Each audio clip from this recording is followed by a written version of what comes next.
बिस्मिल्लाहिर्रहमानिर्रहीम।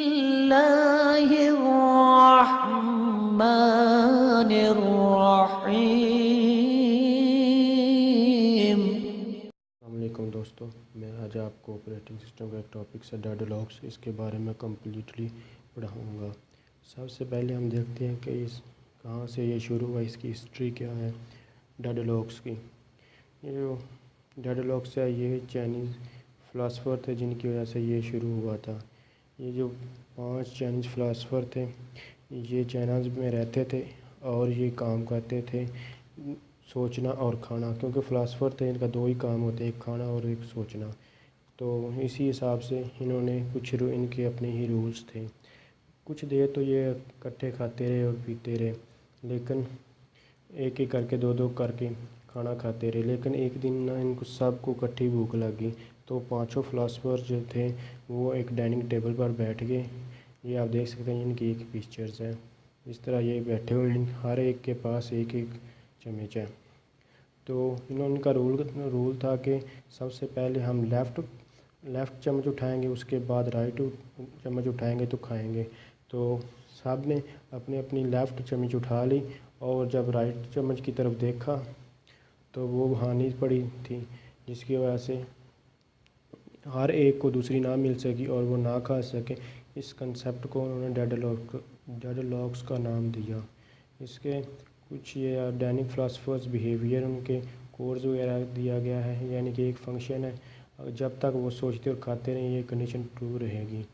ये इनके अगर सबसे पहले वो क्या करेंगे, पिक अप लेफ़्ट फोक, सबसे पहले लेफ़्ट फोक उठाएंगे, उसके बाद राइट फोक उठाएंगे और उसके बाद खा लेंगे। खाने के बाद वो सबसे फिर रखेंगे राइट फोक्स को और उसके बाद लेफ़्ट फोक, इस तरह वो खा लेंगे। लेकिन उस दिन ये ना हुआ, जिसकी वजह से उन्होंने डेडलॉक्स का नाम दिया। इसके बाद हम आते हैं इसकी एक और स्लाइड्स पे और उसके बारे में कुछ जानते हैं मज़ीद इन डेली लाइफ्स के में। इसमें आ जाता है सिस्टम मॉडल। सिस्टम मॉडल्स क्या होता है? सिस्टम मॉडल्स में बेसिक जो चीज़ें हैं वो होती है कि कोई भी जो प्रोसेस है वो रिक्वेस्ट भेजता है, रिक्वेस्ट भेजने के बाद उस रिसोर्स को यूज़ करता है और यूज़ करने के बाद रिलीज़ कर देता है। इसके बाद आता है डेडलॉक प्रॉब्लम्स। अगर हम अपनी डेली लाइफ्स में देखें तो हमें लिखने के लिए एक कॉपी और एक पेंसिल की ज़रूरत होती है। तो अगर दो इसी तरह वो जिस मैं चाइनीज़ फ़िलासफ़र की एग्ज़ाम्पल दी है, इसी को भी उसी के हिसाब से देखते हैं। 2 आदमी हैं, अगर एक टेबल पर बैठे हुए हैं, वो दोनों एक कॉपी उठा लेता है और एक पेंसिल, तो वो दोनों ही लिख नहीं पाएंगे, जिसकी वजह से इस कंसेप्ट को हम डेडलॉक्स कहते हैं। डेडलॉक प्रॉब्लम इसकी जो आप ऑपरेटिंग सिस्टम में हम डेफिनेशन देख सकते हैं वो ये है कि एक प्रोसेस जो है वो वेट करता है रिसोर्सेज का। रिसोर्सेज अगर तो उसको मिल जाएं तो उसको हम डेडलॉक नहीं कहेंगे, अगर वो वेट ही करता रहेगा इस चीज़ को हम डेडलॉक्स का नाम देंगे। इसके बाद ये फिर एक डेडलॉक्स की प्रॉब्लम की एग्जांपल दी हुई। Consider a system having 2 tape drives P1 and P2, each hold 1 tape drive and each needs the other one. इसमें वो कह रहा है कि जो P1 और P2 है, 2 प्रोसेस हैं, उन्होंने हर एक ने एक एक टेप ड्राइव उठा ली है और उन दोनों को एक एक की ज़रूरत है। P1 की बात करें तो उसको उसको 2 ड्राइव की ज़रूरत है जो कि उसके पास एक है। इस कंसेप्ट को हम डेडलॉक्स कहेंगे। उसके बाद रिसोर्सेज वो चीज़ें होती हैं जो प्रोसेस यूज़ करते हैं, यानी कि प्रोसेस जो यूज़ करते हैं वो रिसोर्सेज को यूज़ करते हैं। इसमें नॉन प्रीएम्प्टेबल रिसोर्सेज ये आगे डिस्कस करते हैं। डेडलॉक करेक्टराइजेशन, यानी कि किन किन वजह से डेडलॉक्स अक्कर होता है। इसमें 4 चीज़ें आ जाती हैं। एक होता है mutual exclusion, hold and wait, no preemption and circular wait. Mutual exclusion में वो कहते हैं कि only one process at a time can use a resource. इसमें कहते हैं कि एक जो प्रोसेस है वो एट अ टाइम एक ही रिसोर्स को यूज़ कर सकता है। अगर यानी कि ये शेयरेबल रिसोर्सेज नहीं है बल्कि non shareable resources. Shareable resources और नॉन शेयरेबल रिसोर्सेज वो होते हैं, यानी कि अगर एक रिसोर्स है उसको 2 प्रोसेस यूज़ कर लें तो वो हो जाते हैं शेयरेबल रिसोर्स। और अगर दो प्रोसेस हैं और एक ही रिसोर्स है, उनमें से एक प्रोसेस जो है वो एक ही रिसोर्स को यूज़ करता है, तो वो नॉन शेयरेबल रिसोर्सेज हो गई। तो इसमें वही यही बात कर रहा है। इसके बाद आता है होल्ड एंड वेट। अगर कोई भी प्रोसेस है उसको दो रिसोर्सेज की ज़रूरत है या तीन की, इससे ज़्यादा की, वो एक को पकड़े रखता है और दूसरे का वेट करता रहता है, जिसकी वजह से डेडलॉक अक्कर होता है। इस तीसरी आ जाती है नो प्रीएम्पशन। नो प्रीएम्पशन का मतलब होता है कि जिसकी अगर दो प्रोसेस हैं P1 और P2, P1 की अगर प्रायोरिटी हाई है तो और P2 की लो है, अगर P2 जो है वो प्रोसेस में रनिंग फॉर्म में है, एग्जीक्यूशन यानी कि एग्जीक्यूशन फॉर्म में है, और P1 आ गया, तो अगर P1 की प्रायोरिटी हाई है तो वो रिसोर्स उसको दे देगा। प्रीएम्पशन में ये होता है, लेकिन यहाँ लिखा हुआ नो प्रीएम्पशन, यानी कि अगर बेशक P1 की प्रायोरिटी हाई भी है लेकिन P2 उसको रिसोर्स नहीं देगा, तो इसको हम कहते हैं नो प्रीएम्पशन। इसके बाद सर्कुलर वेट, यानी कि एक ही तरह वेट करते रहना एक सर्कल में। P1 P1 को रिक्वेस्ट दी हुई है R1 के साथ, फिर आर जो P2 है उसको R2 के साथ एक सर्कल बना हुआ है, एक सर्कल में वो घूम रहे हैं, यानी कि उनको कोई भी कंप्लीटेड रिसोर्सेज नहीं मिल रहे। रिसोर्स एलोकेशन ग्राफ, ये क्या होता है ये हम देखते हैं। हर जो ग्राफ होता है उसमें दो चीज़ें होती हैं, एक होता है वर्सेस और एक होती है एज। अब जो वर्सेस होते हैं इसमें दो चीज़ें आ जाती हैं, एक आ जाता है प्रोसेस और एक आ जाता है रिसोर्सेज। रिसोर्सेज जो होते हैं इसको मज़ीद आगे डिफ़ाइन किया गया, वो मैं नेक्स्ट स्लाइड पे बताऊंगा। उसके बाद जो होता है एज, एज में रिक्वेस्ट एज होता है और एक असाइनमेंट एज होता है। ये जो डायरेक्टेड एज है P1 PI EI कुछ आई जे, इसको कुछ भी ना समझे, एक प्रोसेस है P और एक R है। ये जो एरो जा रहा है R, इसका मतलब है कि जो P है वो रिक्वेस्ट कर रहा है R को, यानी कि उसको साइन नहीं हुआ, और जो ये एरो R से जो P की तरफ जा रहा है, इसका मतलब है कि जो P जो रिसोर्सेज R है वो P को मिला हुआ है। इस एरो का ये मतलब है, यानी कि असाइंड एज है। इसके बाद आ जाता है ये प्रोसेस की सिंबल है सर्कल, और सोर्सेज टाइप विद 4 इंस्टेंसेस है। ये 4 इंस्टेंस है तो मतलब ये शेयरेबल है, यानी कि एक रिसोर्स के अंदर छोटे छोटे और 4 रिसोर्स हैं, यानी कि इनको 4 प्रोसेस यूज़ कर सकते हैं। P1 request instance of RJ, ये जो P1 है वो रिक्वेस्ट कर रहा है इस रिसोर्स को, और इसमें जो है P1 उसने होल्ड किया हुआ है रिसोर्स को, यानी कि ये रिसोर्स P1 के पास है, इसको ये वाला रिसोर्स कोई भी और प्रोसेस यूज़ नहीं कर सकता, और ये जो 3 है ये रिसोर्स और प्रोसेस यूज़ कर सकते हैं। Example of resource allocation graph, ये एक आपको ग्राफ दिया हुआ है, तो इसको अब हम देखते हैं ये कौन सी स्टेट में है। ये 3 तरह की स्टेट होती है, एक होती है सेफ स्टेट और एक होती है अनसेफ स्टेट। सेफ स्टेट वो होती है जिसमें डेडलॉक्स अकर ना हो, और अनसेफ स्टेट वो होती है जिसमें डेडलॉक्स अकर हो जाएं। अब हम इसको देखते हैं ये सेफ स्टेट है या अनसेफ स्टेट है। इसी को यहाँ सॉल्व कर देते हैं। इसमें ये 3 प्रोसेस है और ये 3 रिसोर्सेज हैं। इसमें 1 इंस्टेंस है, इसमें 1 है और इसमें 2 है। इसका मतलब ये इसको एक ही प्रोसेस यूज़ कर, इसको भी एक प्रोसेस यूज़ कर, इसमें ये 2 है और इसको 2 प्रोसेस यूज़ कर। इसको शेयरेबल रिसोर्सेज का, और इन दोनों को नॉन शेयरेबल रिसोर्सेज कह सकते हैं। अब जो P1 है इसने होल्ड किया हुआ है R2 का एक इंस्टेंस, और इसने रिक्वेस्ट की हुई है R2 को। इसी तरह जो P2 है इसको इसने होल्ड किया हुआ है R2 को और R1 को, और रिक्वेस्ट की हुई है R3 को। इसी तरह P3 जो है इसने किसी को भी रिक्वेस्ट नहीं की, सिर्फ होल्ड किया हुआ है R3 को। तो इसने चूँकि किसी को रिक्वेस्ट नहीं की तो सबसे पहले ये एग्जीक्यूट होगा। ये इसकी सिंबल इस तरह ये हम देखते हैं इस स्टेट में अनस्टेट, ये P एग्जीक्यूट हो जाएगा P3। ये एग्जीक्यूट होने के बाद इसको इस तरह लिख लें। उसके बाद ये R3 रिलीज़ हो चुका है। अब P2 को चाहिए था R3, R1 और R2, क्योंकि ये पहले P3 यूज़ कर रहा था, अब फ्री हो चुका है। इसको हम क्रॉस कर देंगे और अब P2 इसको यूज़ कर लेगा, R3 को, R1 को और R2 को। तो ये P2 भी एग्जीक्यूट हो जाएगा। इसको यूँ लिख लें।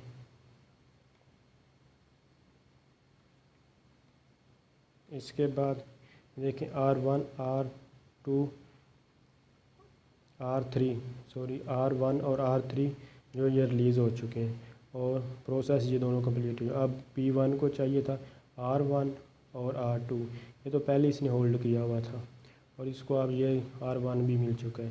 इसके बाद ये भी एग्जीक्यूट हो जाएगा। इससे हमें ये पता चला कि ये सेफ स्टेट में है। इससे आगे हम नेक्स्ट स्लाइड को देखते हैं। ये जो ग्राफ आपको नज़र आ रहा है ये डेडलॉक्स में देख सकते हैं आप। ये P1 प्रोसेस है, ये P2 और ये P3 है। P1 ने जो होल्ड किया हुआ है वो R2 को होल्ड किया हुआ है और इसने रिक्वेस्ट की हुई है R1 को, और P2 ने जो होल्ड किया हुआ है वो R2 किया हुआ है और R1 और रिक्वेस्ट की हुई है R3 को। इसी तरह R3 ने जो P3 है उसने होल्ड किया R3 को और रिक्वेस्ट की हुई है R2 को।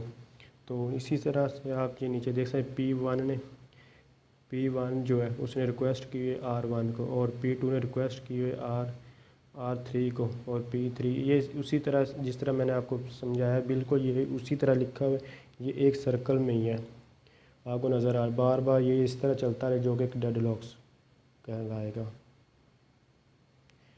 ये एक सर्कल बट नो इसमें डेडलॉक्स नहीं आ सकते। कैसे नहीं आ सकते ये आप देख सकते हैं। ये दो नॉन शेयरेबल रिसोर्सेज हैं, इनमें दो इंस्टेंस यानी कि टाइम दो प्रोसेस यूज़ कर सकते हैं। अब P1 को देखें तो इसने रिक्वेस्ट की हुई है R1 को और होल्ड किया R2 को। इसी तरह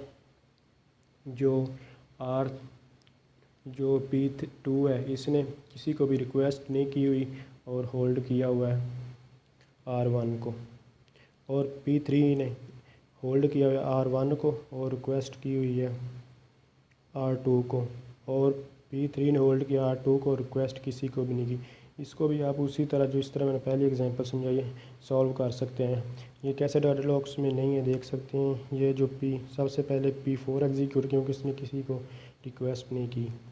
ये एग्जीक्यूट होने के बाद ये जो R2 है ये रिलीज़ हो जाएगा। ये जो पॉइंट है ये मिल जाएगा P3 को। P3 ने R1 को होल्ड किया हुआ पहले और इसको R2 मिल जाए जिसको रिक्वेस्ट, उसके बाद ये एग्जीक्यूट हो जाएगा। उसके बाद आया था R1, इसने पहले किसी को रिक्वेस्ट नहीं की थी तो जिसकी वजह से ये भी एग्जीक्यूट हो जाएगा।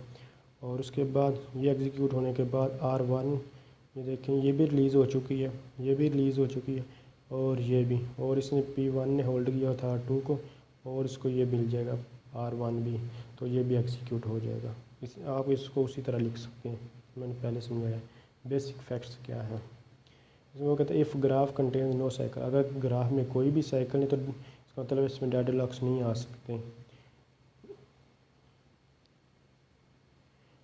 फिर वो कहता है कि अगर एक साइकिल है उसमें एक ही इंस्टेंस है तो उसमें डेडलॉक्स जो लाजमी अकर होगा, और अगर सेवरल इंस्टेंस मतलब है कि अगर एक रिसोर्स है तो उसको अगर उसमें दो डाट्स हैं तो उसको दो प्रोसेस, अगर तीन डाट हैं तीन प्रोसेस यूज़ कर सकते। यानी कि एक बड़ा रिसोर्स है उसमें छोटे छोटे रिसोर्सेज हैं तो उसको डिफरेंट प्रोसेस यूज़ कर सकते हैं। तो इसमें डेडलॉक्स अकर होने के चांसेस हैं लेकिन नहीं भी हैं। इसके बाद हम नेक्स्ट स्लाइड पे आते हैं। इसके बाद हम ये हैंडलिंग डेडलॉक्स यानी डेडलॉक्स से हम कैसे बच सकते हैं। पहले तो हमने देखा था कि किन किन कंडीशन से डेडलॉक्स आते हैं, अब उनसे बचा कैसे जा सकता है। डेडलॉक्स प्रिवेंशन या डेडलॉक अवॉइडेंस, तो इसमें डेडलॉक प्रिवेंशन में आती हैं वही 4 कंडीशन जिस की वजह से डेडलॉक आता था, और अब उसके होल्ड प्रोसेस करेंगे तो हमारे डाटा लॉक्स ख़त्म हो सकते हैं, यानी कि म्यूचुअल एक्सक्लूजन। जो जिसकी वजह से डाटा लॉक आता था उसमें था कि जो हमारे रिसोर्सेज थे वो शेयरेबल नहीं थे, लेकिन अगर हमारे रिसोर्सेज शेयरेबल हों तो हम डाटा लॉक्स से बच सकते हैं। इसमें दूसरी चीज़ आ जाती है, म्यूचुअल एक्सक्लूजन हो चुका है इसके होल्ड एंड वेट, यानी कि इसमें वो कहता है कि अगर उसको एक प्रोसेस मिलता है तो अगर एक प्रोसेस को ज़्यादा रिसोर्स की ज़रूरत है और उसको एक प्रोसेस या 2 मिलते हैं उसको 3 की ज़रूरत है, तो अगर तो उसको तीसरा मिल जाता तो ठीक है, अगर नहीं मिलता तो वो उन दोनों को भी रिलीज़ कर दें। तो इसमें एक एग्ज़ाम्पल भी हम देख सकते हैं कि पहले हम डाटा को अगर डीवीडी से कॉपी और प्रिंट करना चाहते हैं तो अगर हम एट अ टाइम कॉपी और प्रिंट दोनों काम करते हैं इससे हमारा डाटा लॉक अकर हो सकता है। लेकिन अगर हम बारी बारी पहले कॉपी कर लेते हैं फिर प्रिंट, या पहले प्रिंट करते हैं फिर कॉपी, तो इससे हम डाटा लॉक से बच सकते हैं। इसके बाद है नो प्रीएम्पशन, यानी कि अगर 2 प्रोसेस की बात की थी मैंने पहले कि P1 और P2 2 प्रोसेस हैं। अगर एक प्रोसेस की प्रायोरिटी हाई है और एक की लो है, बेशक लो प्रायोरिटी वाला जो है वो एग्जीक्यूशन फॉर्म में है और हाई प्रायोरिटी का एक और प्रोसेस आ जाता है, तो जो लो प्रायोरिटी वाला प्रोसेस है वो वहाँ स्टॉप हो जाए और दूसरा हाई प्रायोरिटी वाला एग्जीक्यूट हो जाए, तो इससे भी हम डेडलॉक से बच सकते हैं। और सर्कुलर वेट में ये होता है कि सबसे पहले हम छोटे जो हमारा प्रोसेस है उसको कंप्लीट करें, उसके बाद उससे ज़्यादा जिसको रिसोर्सेज चाहिए उसको कंप्लीट करें, उसके बाद जिसको और चाहिए होती है ज़्यादा उसको कंप्लीट, ये एग्जांपल भी है, पहले 1 वाले को एग्जीक्यूट फिर 5 फिर 12 वाले को यूज़ करें, तो इससे हम बच सकते हैं। और हमारे रिसोर्सेज ज़्यादा होना चाहिए किसी प्रोसेस से, इसके अलावा हम नहीं तो सर्कुलर वेट में डेडलॉक से नहीं बच सकते। और डेडलॉक्स अवॉइडेंस, ये भी वही बात है जो मैंने नॉन प्रीएम्पशन में बताई थी, बिल्कुल ये वही है कि जिसकी प्रायोरिटी हाई होगी वो पहले एग्जीक्यूट होगा, जिसकी लो होगी वो बाद में। सेफ स्टेट अनसेफ स्टेट इसके बारे में पहले मैं बता चुका हूँ। If a system is in safe state no data, अगर सेफ स्टेट में डेडलॉक्स नहीं होंगे, अगर अनसेफ स्टेट में पॉसिबिलिटी ऑफ डेडलॉक्स की पॉसिबिलिटी हो सकती है। इसकी मैं एग्जांपल आपको पहले करवा चुका हूँ। हम एग्जांपल देखते हैं। System we 12 tape drives and 3 processes है। Current system state is as shown, कि हमारे पास 12 टेप ड्राइव्स हैं और हमारे पास 3 प्रोसेसेस हैं। तो वो अब कह रहा है कि हमें बताइए कि ये सेफ़ स्टेट में या अनसेफ स्टेट में है, तो इसकी लास्ट लाइन में यही पूछ रहा है। और हमारे पास जो प्रोसेस है P0 P1 P2 maximum need है हमें 10 4 और 9, और एलोकेट जो हमें पहले ही एलोकेटेड है वो है 5 2 2, ये हमें क्वेश्चन गिवन होगा। तो अब हमने बताना है कि सेफ स्टेट में है या नहीं, तो इसको हम सॉल्व करके चेक कर लेते हैं ये सेफ स्टेट में है या नहीं। अब हमारे पास जो टोटल है वो 12 है टेप ड्राइव्स, और एलोकेटेड कितनी हो चुकी हैं उनमें से 5 2 2 यानी कि 9, तो बकाया जो हैं वो हमारे पास हैं 3। अब हमें देखें प्रोसेस 0 में कितनी चाहिए, 5 मज़ीद चाहिए, और 5 जो है पहले एलोकेटेड है ये प्रोसेस है, और हमारे पास 3 है ये एलोकेटेड नहीं हो सकती। अब प्रोसेस P1 इसमें कितनी है, मैक्सिमम में 4, और एलोकेटेड कितनी चाहिए, एलोकेटेड 2 है, तो हमें मज़ीद 2 चाहिए, तो हम इसमें से हम इसको 2 दे देंगे। तो 2 देने के बाद हमारे पास कितनी बचेगी, 2 दे देंगे तो हमारे पास 1 रिमेनिंग रह जाएगी 1। तो P1 जो है एग्जीक्यूट हो जाएगा, तो उसकी जो 4 थी वो भी फ्री हो जाएंगी, तो +1 में +4 हो जाएगा।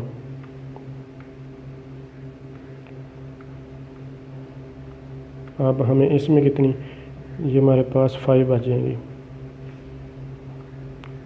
अब हम दोबारा देखते हैं P2 को कितनी रिक्वायर है, 9 है और 2, तो यानी कि 7 हमें चाहिए, हमारे पास 5 है, तो हम फिर 0 पे आते हैं, इसको कितनी चाहिए मज़ीद 5 ही चाहिए, तो हम इसको भी एलोकेट कर देंगे 5, ये हो जाएगा। तो हमने एलोकेट कर दी, तो ये P2 भी P0 भी एग्जीक्यूट हो जाएगा। जब हमने 5 एलोकेट की थी तो हमारे पास 5 माइनस 5 रह गया था, यानी कि 0। अब 0 में मज़ीद प्लस होगा 10, क्योंकि वो रिसोर्स हमारे फ्री हो चुकी हैं 10। अब हमें P1 हमारा पहले एग्जीक्यूट था, P2 को देखते 7 चाहिए, हमारे पास 10 है, तो ये हमारा P2 भी एग्जीक्यूट हो जाएगा। तो इससे हम कह सकते हैं कि ये सेफ़ स्टेट में है, क्योंकि ये एग्जीक्यूट हो चुका है। अगर ये एग्जीक्यूट ना होता तो ये हमारा अनसेफ स्टेट में रहता। सेफ देखिए हम is the system in safe state if yes give us sequence. मैंने आपको करवा ये देख सकते हैं ये सेफ स्टेट में था, तो इसकी सीक्वेंस कैसे है वो मैंने आपको दिखा दिया। इसके बाद आता है अवॉइडेंस एल्गोरिदम। इसके लिए हम 2 एल्गोरिदम यूज़ कर सकते हैं। Single instance of a source type, अगर तो हमारे पास सिंगल इंस्टेंस है तो उसके लिए हम रिसोर्स एलोकेशन ग्राफ, जो कि मैंने आपको पहले करवा दिया है, वो जो अगर मल्टीपल इंस्टेंस हैं तो उसके लिए हम बैंकर्स एल्गोरिदम कर सकते हैं। मैं आपको इस स्लाइड्स के बाद बैंकर एल्गोरिदम के बारे में बताऊँगा। ये रिसोर्स आप पढ़ चुके हैं। देखिए रिसोर्स एलोकेशन ग्राफ क्या कहता है। P1 ने रिक्वेस्ट की हुई है R2 को और इसने होल्ड किया हुआ है R1 को। इसी तरह P2 ने रिक्वेस्ट की हुई है R2 को और होल्ड किया है R1 को। अब इसको P1 को चाहिए R2 और P2 को भी चाहिए R2। अब दोनों को नहीं मिल रहा तो ये डेडलॉक्स में है, ये जो कि अनसेफ स्टेट फॉर्म में है। ये अनसेफ स्टेट क्या आती है, ये भी वही चीज़ है।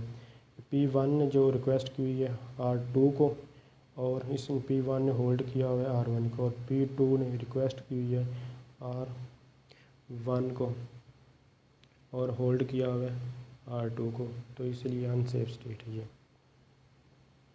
और अब हम देखते हैं बैंकर्स एल्गोरिदम। 2 तरह के क्वेश्चंस आते हैं, मैं आपको दोनों तरह के क्वेश्चंस के बारे में बताऊंगा। ये एक क्वेश्चन है, ये आपको गिवन होगा, इसमें resource instance process allocation max available ये सब कुछ गिवन होगा। इसमें जो हमारे पास रिसोर्स ए है वो 13 है, वो बी है वो 9 है, और जो सी है वो 8 है। 5 प्रोसेस हैं और एलोकेशन जो है वो जो हमारे प्रोसेसर ने दी थी वो हमारे पास है, और जो हमारा टोटल एग्जीक्यूट होने के लिए चाहिए हमें वो ये है, और हमें अवेलेबल यानी कि जो हम दे सकते हैं मज़ीद इनको, वो हमें ये गिवन है। और अब इसको सॉल्व करने के लिए हमें ये इसी तरह इसको सारे को लिखना होगा, और इसके साथ साथ हमें एक नीड मैट्रिक्स टेबल बनाना होगा। ये मैंने लिख लिया नीड मैट्रिक्स। अब ये कैसे बनेगा, ये हम मैक्स में से एलोकेशन माइनस कर दें, यानी कि ए से ए, बी से बी और सी से सी। 10 में से माइनस किया 3 तो क्या आ गया हमारे पास 7। इसी तरह हमने 7 से 0 माइनस किया, हमारे पास 7, और 4 से माइनस किया 1 तो हमारे पास 3 आ जाएगा। इसी तरह मैं 8 से 1 करूँगा 7, 5 से 2 तो 3 आ जाएगा, और 3 से 0 तो हमारे पास 3 आ जाएगा। 6 से मैं माइनस करूँगा 2 हमारे पास 4 आ जाएगा। 3 से 1 करूँगा तो 2, और 2 से 3 करूँगा तो -1, लेकिन हम इसमें +1 यूज़ करते हैं, माइनस कोई भी हम यूज़ नहीं करते। इसी तरह मैं सारों को करता जाऊँगा। ये जो हमारे पास अवेलेबल है ये 622 है, मैं इसको यहाँ लिख लूँगा एक अलहदा, लिखने के बाद 2, यानी कि हमारे पास जो ए है, फिर उसके बाद हमारे पास बी और सी है। तो मैं इसको एक नहीं 6, 2 और 2 है। तो अब हम इस अवेलेबल को, यानी कि ये हमारा जो अवेलेबल और इसको कंपैरिजन करेंगे। ये हमारा देखिए अवेलेबल हमारे पास कम है और हमें नीड ज़्यादा है, इसको हम स्किप करेंगे। इस दूसरे को चेक करेंगे प्रोसेस P1 को, इसमें भी हमारे पास जो अवेलेबल है वो कम है और हमें नीड ज़्यादा की है। अब प्रोसेस P2 को देखेंगे, इसमें हमारे पास हमें नीड कम है और अवेलेबल ज़्यादा है। 6 4 से छोटा है, 2 2 के बराबर है, और 2 1 से बड़ा है। तो हम ये प्रोसेस हमारा काम करेगा। इसको हम यहाँ से रिमूव कर देंगे, यानी कि हमारा ये कंप्लीट हो जाएगा। तो हम यहाँ लिख लेंगे P2। सबसे पहले हमारा P2 जो है एग्जीक्यूट हो जाएगा।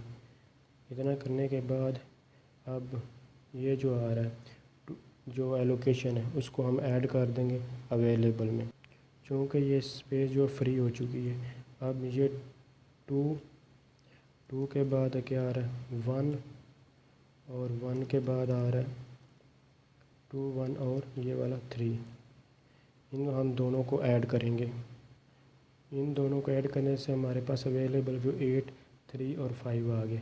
अब हम इससे कंपेयर करेंगे, ये 9 3 3 है और हमारे पास जो अवेलेबल वो 8 3 5, इसको हम स्किप कर देंगे। अब इससे कंपेयर करें, ये हमारे पास 6 3 3 है और ये हमारे पास 8 3 5 है। यानी कि हमारे पास अवेलेबल जो रिसोर्स है वो ज़्यादा और नीड हमें कम की है, तो ये भी एग्जीक्यूट हो जाएगा। तो इसको भी हम प्रोसेस में लिखेंगे। P2 के बाद हमारे पास P4 एग्जीक्यूट हो जाएगा। इसको मैं यूँ लिख लेते हैं। इसके बाद जो कि ये एग्जीक्यूट हो चुका है, ये वाला प्रोसेस निकल चुका है, तो ये जो एलोकेशन वाला ये हम ऐड कर देंगे से अवेलेबल में, यानी कि ये फ्री हो चुका है। अब मैंने 8 में 1 प्लस किया, फिर 3 में 1, फिर 5 में ये ऐड हो चुके हैं, यानी कि ये P4 मैंने ऐड कर दिए। अब फिर हम शुरू से स्टार्टिंग पे जाएंगे, यानी कि अब फिर कंपेयर हमारे पास अब 9 4 और 7। इधर क्या है 7 और 3, यानी कि 9 तो हमारे पास ग्रेटर है लेकिन 4 लेस है, इसलिए इसको स्किप करेंगे। अब इससे कंपेयर करें 7 3 3 है। इधर हमारे पास जो अवेलेबल 9 4 और 7 है, ये अब देखें एग्जीक्यूट हो जाएगा। और इसको भी हम यूँ ही लिख लेंगे। तो हमारे पास आ गया P1 भी एग्जीक्यूट हो चुका है। P1 हुआ, तो अब P1 की वैल्यू भी हम इसमें हम ऐड कर देंगे, ये वाली एलोकेशन वाली वैल्यू। तो हम इसको ऐड करते हैं।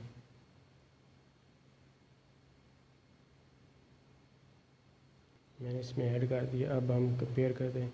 P2 कंप्लीट हो चुका है पहले ही। अब फिर हम आएंगे P3 पे कंपेयर। ये हमारा 10 3 और 3, यानी कि ये छोटा है, तो ये अब ये एग्जीक्यूट हो जाएगा। इसके बाद हमारे पास P3 जो है वो एग्जीक्यूट होगा, और उसका जो एलोकेशन वैल्यू है ये वाली P3 के 0 3 0, ये हम 10 6 और 7 में ऐड कर देंगे। अब हमारे पास जो बचा है वो सिर्फ P0 बचा है। तो P4 के बाद P0 फिर स्टार्टिंग में जाए। अब फिर कंपेयर करें, 10 9 और 7 हमारे पास अवेलेबल है। तो ये देखें ये छोटी है, तो ये वाला भी एग्जीक्यूट हो जाएगा। लेकर उसी तरह इसको भी P0 के यहाँ हमारा अब आ जाएगा P0। तो सबसे पहले P2, फिर P4, फिर P1, फिर P3 और फिर P0 एग्जीक्यूट। इसका मतलब ये हमारा सेफ स्टेट में है, क्योंकि ये सारे प्रोसेस हमारे एग्जीक्यूट हो चुके हैं।